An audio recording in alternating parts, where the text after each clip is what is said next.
పేరుతో దగా చేస్తాడు, మోసం చేస్తాడు, మీ అందరి నవనాడులను కృంగతీస్తున్నాడు. మళ్ళీ తను అధికారంలోకి వచ్చాడంటే ఇంకేం లేదు, మన రాష్ట్రం వదిలి పోవాల్సిందే. హిందూపురం ఇప్పుడు నందమూరిపురం కోట. అప్పుడు ఎలాగైతే రాజశేఖర రెడ్డి గారు మొదలు పెట్టారు, నాన్నగారి యొక్క ఏదైతే ఈ మానసిక పుత్రిక ఉందో దాన్ని ఎన్టీ రామారావు గారు ఎలాగైతే ఆచరణలో పెట్టారో, తర్వాత ఈ జలజ్ఞాన్ని ధనయజ్ఞం చేసుకున్నారు అప్పుడు రాజశేఖర రెడ్డి గారు. ఇప్పుడు జగన్ ఏమో ఇదిగో ఇదే 1600 కోట్ల రూపాయలతో ప్రజల డబ్బుతో ఎక్కడ చూస్తే అక్కడ రాష్ట్రం అంతా హోర్డింగ్, నేను సిద్ధం ఉంటా. మన గుడికరా వేయించుకోవడానికి లాగా సిద్ధం. అతను రాక్షసత్వం ముదిరిపోయింది, పైశాచికం, అతను పైశాచిక ఆనందం పొందుతున్నాడు. టిట్టుగళ్ళు కట్టించావు కొట్టిపీలో 2800 ఇళ్ళు. రాష్ట్రంలో ఏ ఒక్కరికైనా ఒక్క టిట్టుకు వెళ్ళినా ఇచ్చాడా? తెలుగుదేశం ఉచితంగా కూడా ఇస్తామని చెప్పాం. జనమంతా ఏకమై నిష్ఠాను దీక్షతో పక్కన పెట్టి అతన్ని మట్టిలో కలిపి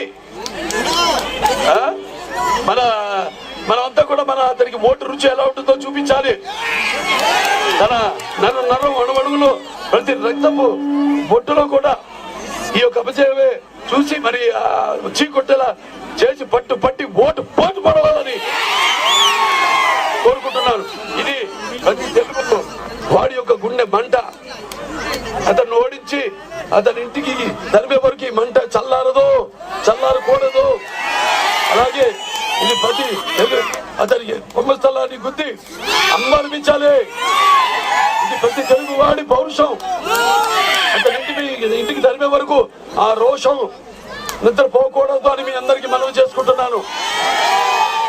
వాళ్ళు ఎన్నో అభివృద్ధి కార్యక్రమాలు చేపట్టాం. చూస్తున్నాం మన ఎస్సీల మీద ఎలా దౌర్జన్యం చేస్తున్నారు, హత్యలు చేస్తున్నారు, మానసిక చేస్తున్నారు, శిరోపణం చేయిస్తున్నాడు. మరి రాజధాని రైతులు ఏదైనా ఉద్యమిస్తే వాళ్ళ మీద ఎస్సీ ఎస్టీ కేసులు పెడుతున్నాడు. అలాగే అతను ఎమ్మెల్సీ దళితుడైన కార్ డ్రైవర్ ని హత్య చేసి అందరూ ఎలాగైతే ఇప్పుడు వచ్చారో, ఇప్పుడు సూపర్ 6 మేనిఫెస్టోతో తెలుగుదేశం మీ ముందుకు వచ్చింది. మహిళలు మీకు 3 గ్యాస్ సిలిండర్లు ఉచితంగా, బస్సులో ఉచితంగా ప్రయాణం చేయడానికి సౌకర్యం. అలాగే ప్రతి మహిళకు కూడా ప్రతి బిడ్డకు కూడా 15,000 రూపాయలు. అలాగే మహిళలకు ప్రతి 19 ఏళ్ళు ప్రతి మహిళకు కూడా 1,500 రూపాయలు. అలాగే రైతులు ఉన్నారు, రైతులందరూ కూడా 20,000 రూపాయలు సంవత్సరానికి. ఈ యొక్క రాష్ట్రం ఇక ముందు తరాల వాళ్ళ భవిష్యత్తు కోసం మీరంతా కూడా ఇలాగే ఉరుకులెత్తుతున్న ఉత్సాహంతో తెలుగుదేశం పార్టీ 2 ఓట్లు వాళ్ళందరూ కలిసాం. జనసైనికులు, తెలుగుదేశం, బీజేపీ. ఈ యొక్క శక్తిని అడ్డుకునే శక్తి ప్రపంచంలో ఎవరికి లేదు.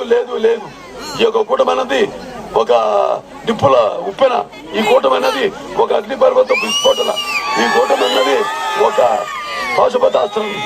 అందరం కలిసాం. నేను ఒంటరి అంటాను, ఎవడో ఉన్నాడు ఒంటరి అంటే అతను చెల్లి ఇంట్లో కట్టేశాడు. ఏదో దుష్టం ఇక్కడ ఇన్ఛార్జ్ మినిస్టర్ ఉన్నాడు, ఏది పెద్దిరెడ్డి రామచంద్ర రెడ్డి. మొత్తం ఇక్కడ నీళ్ళన్నీ అతని నియోజకవర్గాన్ని తీసుకెళ్లిపోతున్నాడు. ఒక బ్రాండ్ చంద్రబాబు నాయుడు గారు. ఇవాళ ఇక్కడ అన్ని చెరువులు కూడా హెచ్ఎన్ఎస్ఎస్ ద్వారా మనం అన్ని ఈ కాలువల పనులన్నీ పూర్తి చేసి మనం నీళ్లు ఇవ్వడం జరిగింది. ప్రతి చెరువులు కూడా నీళ్లతో నింపడం జరిగింది. ఇవన్నీ మీరు దృష్టిలో పెట్టుకోండి.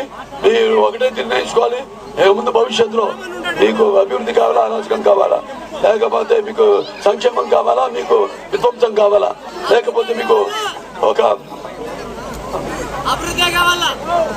మీకు స్వర్ణయుగం కావాలా, చీకటి యుగం కావాలా, లేకపోతే మీకు సమర్థమైన పాలన కావాలా, రాక్షసుడి పాలన కావాలా, నేర్చుకోవాల్సింది మీరు.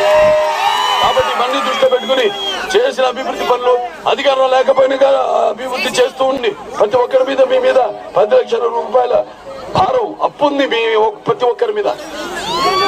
వస్తాం రేపు వచ్చినప్పుడు మళ్ళీ మనం చంద్రబాబు నాయుడు గారు ఎలాగైతే అప్పుడు 16,000 కోట్ల రూపాయల అప్పులతో వచ్చాం, మనం ఎలాగైతే అప్పులన్నీ తీర్చాడు ఆయన, తీర్చే ఒక విజన్ ఉన్న ప్రపంచ దేశాలకే విజన్ కి ఒక బ్రాండ్ చంద్రబాబు నాయుడు గారు.